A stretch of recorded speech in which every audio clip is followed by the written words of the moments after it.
আজ ঈদ। তো ঈদ মানে আনন্দ, ঈদ মানেই খুশি। তার মূল কারণ হচ্ছে ঈদের সময় কয়েকটা দিন লম্বা ছুটি পাওয়া যায়, আর এদিক সেদিক ঘোরাঘুরি, খাওয়া দাওয়া, অনেক মজা, অনেক আনন্দ হয়। তো সকালে উঠেই আমি একটু ইসবগুলের ভুসি খেয়ে নিলাম, আর আমি থাইরয়েডের ওষুধ খাই, সেটা খেয়ে নিলাম। যেহেতু আমার থাইরয়েড আছে, খালি পেটে খেতে হয়। আর আমার ছেলে রাতে নবাবের সেমাইটা বানিয়ে রেখেছিল। সকালে সবাই সেমাই খেয়ে বেরিয়ে পড়লাম। আমার বান্ধবী আতিফা আমাকে দাওয়াত করেছিল ঈদের, তো ওদের উদ্দেশ্যেই রওনা করলাম। চট্টগ্রামের রাস্তাঘাট দেখেন কতটা ফাঁকা। ঈদ বা কোরবানির সময় ছাড়া চট্টগ্রামের রাস্তা এরকম ফাঁকা অবস্থায় আমি দেখিনি। খুব ভালো লাগছিল, কিন্তু একদম অন্য লেভেলের একটা আনন্দ লাগছিল। ফাঁকা ফাঁকা গাড়ি খুব দ্রুত চলছিল, কোনো যানজট নাই। তো আমরা ফাইনালি চলে গেলাম বান্ধবী আতিফার বাসায়। ও আমাদেরকে পেয়ে অনেক খুশি হয়েছে, আমরাও অনেক কিন্তু আনন্দ করেছি সারা দিন ধরে। তো সাথে থাকবেন, দেখেন আমরা কত কত মজা করি। তো ওর বাসা ঘুরিয়ে ঘুরিয়ে আমাদেরকে দেখাচ্ছিল কি কি আছে আর কোথায় কোথায় কি কি হচ্ছে। ওর বাসার লোকেশনটা কিন্তু অনেক সুন্দর, একদম গ্রাম্য পরিবেশ, কিন্তু শহরের মাঝখানে একটা ছোটোখাটো গ্রাম বলা যায়। অনেক গাছগাছালিতে ভরা, এখানে অনেক খাবার দাবার সে আমাদের জন্য রান্না করেছে। তো আমি ঘুরে ঘুরে সব দেখছিলাম। এখন খাওয়ার টেবিল সাজিয়ে ফেলেছে। সে ফিন্নি, জর্দা, সেমাই, তারপরে কেক করেছিল, পুডিং করেছিল মাটন, চিকেন, পোলাও, রোস্ট। তো সব মিলিয়ে আমরা মজার একটা দুপুরের খাবার খেলাম। আর ডেজার্ট আইটেমগুলো পরের জন্য রেখে দিলাম, দুপুরে খাবো। দুপুরের খাবারের মেনুতে যা যা ছিল সেগুলো খেয়ে একদম ভর পেট আমরা সবাই টইটুম্বুর হয়ে গেছি। খাওয়া শেষ করে আমরা ফিরনি আর জর্দা ভাত খেলাম। তো ফিরনিটাও অনেক ভালো রান্না করেছে, অনেক টেস্ট হয়েছে। তো ওকে বললাম, ওর রান্নাও কিন্তু অনেক ভালো, তাকেও একটু খাইয়ে দিলাম।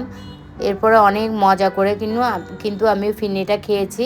অন্য ডেজার্ট আইটেমগুলো সন্ধ্যায় খাবো, এই জন্য তুলে রাখতে বলেছে ফ্রিজে। তো আমরা চলে যাচ্ছিলাম। ওর হাজব্যান্ডের চাকরি করে যেখানে, সেনা কল্যাণ অধিদপ্তর বা সেনা কল্যাণ অফিস যেটাই বলেন। তো ওখানে কি ছোট্ট ছোট্ট গাছে কত সুন্দর সুন্দর কাঁঠাল ধরে আছে। আমি তো যেদিকে যাচ্ছি আমার চোখ ফেরাতে পারছি না, আমি ওখান থেকে সরতে পারছি না, এত ভালো লাগছে। কারণ গ্রাম আমার এমনিতেই ভালো লাগে, আর গাছগাছালি ফুল যেখানে থাকবে সেখানে তো আমাকে খাবার দাবার না দিলেও চলবে, আমি ঘন্টার পর ঘন্টা সেখানে ঘুরতে পারবো। তো সে আমাদেরকে ঘুরিয়ে ঘুরিয়ে দেখাচ্ছিল কোথায় কি হয়, কোন কোন অফিসে কি কি কাজ হয়। অনেক সুন্দর এরিয়া ছিল, মনে হচ্ছিল একদম ছোট্ট একটা গ্রামের ভিতর ঢুকে গেছি, এত সুন্দর এরিয়াটা। আর এই বাংলোটা তো আমার মন জয় করে ফেলেছে। এরকম একটা বাংলো করার শখ আমার আজীবনের। জানি না ঈশ্বর কখনো আমার এই শখ পূর্ণ করবে কিনা। একদম বাগানে ঘেরা ছোট্ট একটা ঘর, চারপাশে ফুল ফলের গাছ, এরকম একটা ঘরের স্বপ্ন আমার অনেক বছরের। ঈশ্বর যদি পূরণ করেন তো হবে কখনো। আমি ওখান থেকে একটু ফুল টুল ছিঁড়ে নিলাম। এই বাগানবিলাস ফুলটা আমার জামার সাথে ম্যাচিং করে, তাই একটা ফুল ছিঁড়ে নিলাম। এটা হচ্ছে জামরুল গাছ, যেটা সাদা জাম বলে চট্টগ্রামে, সেই জামরুল গাছ। এমন কোনো গাছের ফল গাছ নাই যেখানে দেখলাম না। অনেক সুন্দর সুন্দর ফলে ফুলে ভরা, আর যে কত সুন্দর সুন্দর পাখি দেখেছি। এই যে এগুলো হচ্ছে বোম্বাই মরিচ। খুব ইচ্ছে করছিল একটা ছিঁড়তে, কিন্তু আমার ছেলে মেয়ে থাকায় আমাকে নিতে দিল না, বলল চুরি করা ভালো না।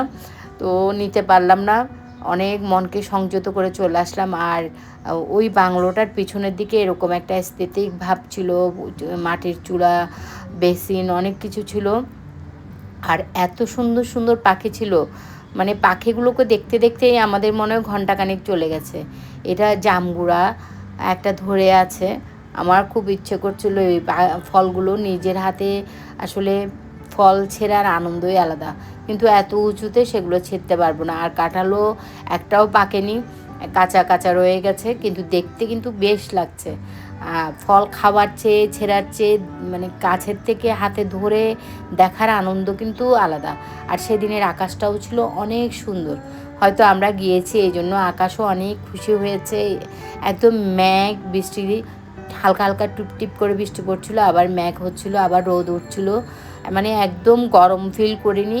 সেদিনের পরিবেশটাও ছিল অনেক ভালো এবং সময়টা খুব দ্রুত কেটে যাচ্ছিল। তো এখানে একটা গোয়াল ঘর আছে, গরু আছে। গরুর জন্য ওই যে কি ধানের গোলার মতো করে বানিয়েছে, এটাকে কি বলে আমি জানি না, যেখান থেকে ধানের অংশটা রাখা হয়, যেগুলো গরুকে খেতে দেওয়া হয় আর কি। তো বাচ্চাদেরকে সেগুলো দেখাচ্ছিলাম, ওরা তো কখনো দেখায়নি এগুলো, যে গরুকে কি খাওয়ায় বা কিভাবে থাকে। একটা সুন্দর পুকুর আছে আর স্বচ্ছ পানিগুলো একদম। অনেকক্ষণ ওই পুকুর পাড়ে বসে ও আর আমি গল্প করলাম। এরপর ওর একটা ভাবি ওখানে আমাদেরকে সন্ধ্যার নাস্তার দাওয়াত করেছিল, আমরা সবাই মিলে ওনার বাসায় চলে গেলাম। ভাবিটা এত ভালো আর ওনার নাস্তাগুলো ছিল অনেক ইয়ামি।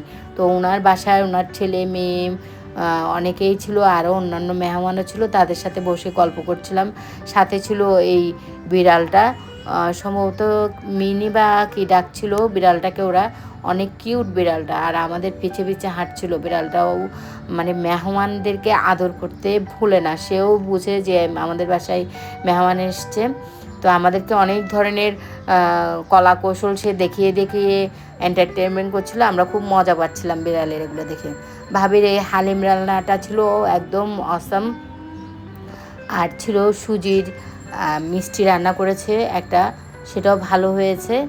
আরও নবাবী সেমাই ছিল, আরও অনেক কিছু ছিল যেগুলো আমি খাইনি, আমি শুধু সেমাই আর মিষ্টি আর একটু হালিম খেয়েছি।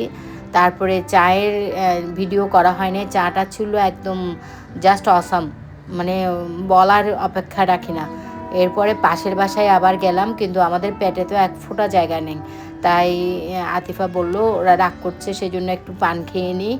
তো উনি খুব সুন্দর বাগান করেন, মানে মানি প্ল্যান্ট আছে, ওনার থেকে একটা মানি প্ল্যান্ট চেয়ে নিলাম। হাঁটছি সেখানে ঘাসগুলো এই যে শিশিরে ভেজা, কী যে সুন্দর লাগছিল। আর ওদের বিড়ালটা আমাদেরকে এগিয়ে দিতে আমাদের পিছে পিছে গেটের দিকে যাচ্ছিল। তো ও কিন্তু মেহমানদারিতে একদম পিছিয়ে নাই। তো আমরা হেঁটে হেঁটে চলে আসছিলাম, এখন আবার আমরা হেঁটে চলে যাব আতিফার বাসায়, কারণ ওখানে ব্যাগ ট্যাগ জিনিসপত্র রয়ে গেছে। আর আতিফা একটু মেহেদি পরবে বলেছে আমার ছেলের হাতে, তো মেহেদি পরানো শেষ হলে তবে বাসায় যাব। আর আতিফার এই মেহেদি পরতে দেখে আমারও মেহেদি পরতে ইচ্ছে করলো, ছেলেকে বললাম বাসায় গিয়ে কিন্তু আমাকেও মেহেদি পরিয়ে দিতে হবে। তো রাতের জন্য আমরা যে পুডিং কেক রেখে দিয়েছিলাম, সবাই মিলে সেগুলো কাট করলাম আর ঈদের আনন্দটাকে একদম পরিপূর্ণভাবে উদযাপন করলাম। তো ওদের বাসায় অনেক মেহমান এসেছে, সেগুলোকেও একটু বিদায় করলো। তারপরে আমরা পুডিং নিয়ে কাট করলাম আর ঈদের আনন্দটাকে একদম জমজমাটভাবে পালন করলাম। আমরা সবাই মিলে পুডিং খেলাম, অনেক টেস্টি ছিল পুডিংটা। এরপরে আমার ছেলের হাতে আমিও একটু বাসায় ফিরে মেহেন্দি দিয়ে দিলাম। তো সবাই ভালো থাকবেন, সুস্থ থাকবেন, সাবধানে থাকবেন, আর অনেক অনেক ভালোবাসা আপনাদের জন্য। টাটা।